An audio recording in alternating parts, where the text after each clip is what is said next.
I'm looking online at this article about Richard Hart, and he's supposed to be one of the biggest influential people in crypto, and people are accusing him of running a Ponzi scheme. It's interesting because I've touched on topics like this before. You may not have heard them, you may have, I don't know. But the issue is it doesn't change.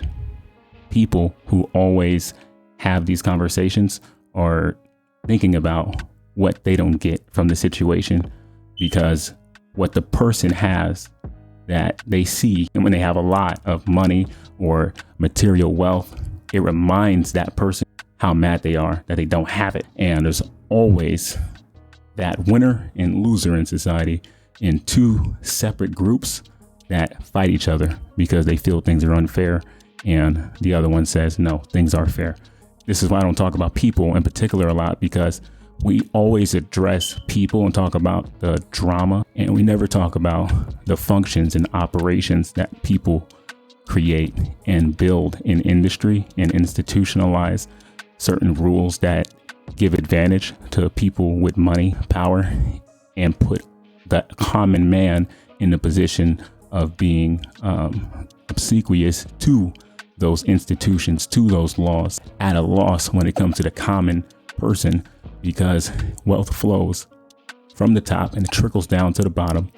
And when we get bottom feed, we can't expect more than what we're getting, because things are set up a certain way for a reason. When people say the system is broke, it's not broke.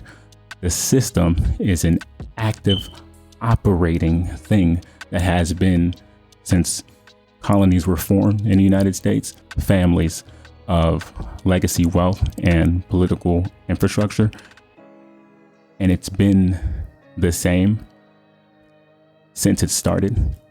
Why is it broken? It's not.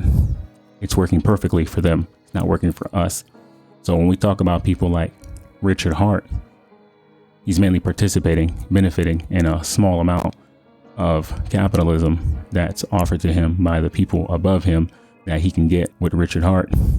He's just a manifestation of what's wrong with the system. He's not the system itself. So we take the conversation, let's move it along to why crypto was invented, why Bitcoin and the white paper from Satoshi was so important, because it was designed, Bitcoin that is, designed to remove the intermediary, the bank, from taking your money so you can be the bank yourself and you control your own financial destiny. The problem is everybody needs to participate in learning what exactly that means. We're talking a lot about things that people don't find sexy. It's not appealing to talk about how currency works, what kind of intrinsic values in crypto, and what's the technology that makes it work. People don't care because they don't even know how the regular money system works.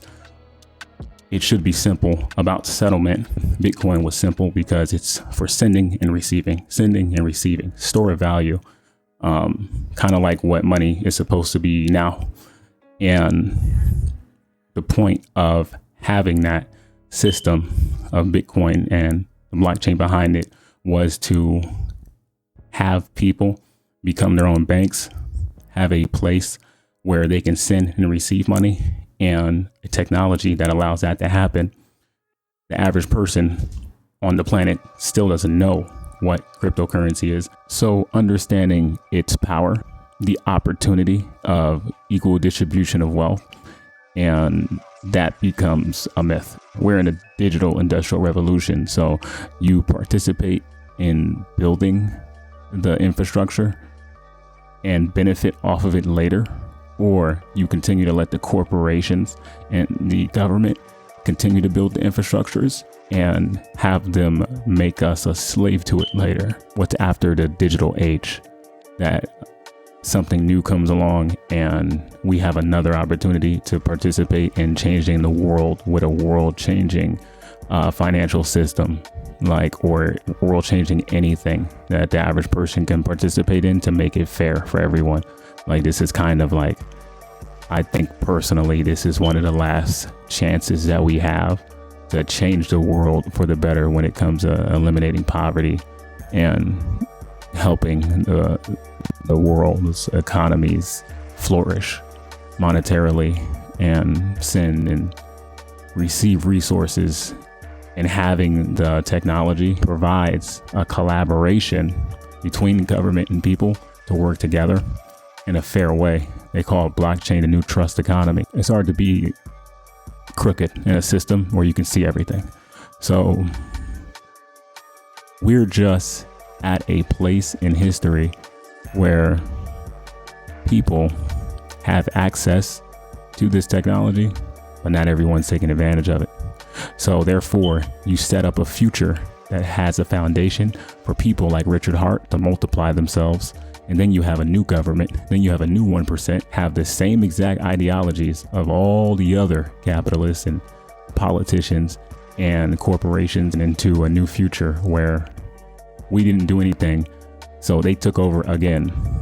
Some of the faces are new, the families are the same. We have to get up, become active in these world-changing policies and technologies, and educating ourselves and how we can use this information and clarifying what the issue is. Every problem that people communicate, it has its issues rooted deep in history to having always been there, while the few that run the planet take advantage of the majority.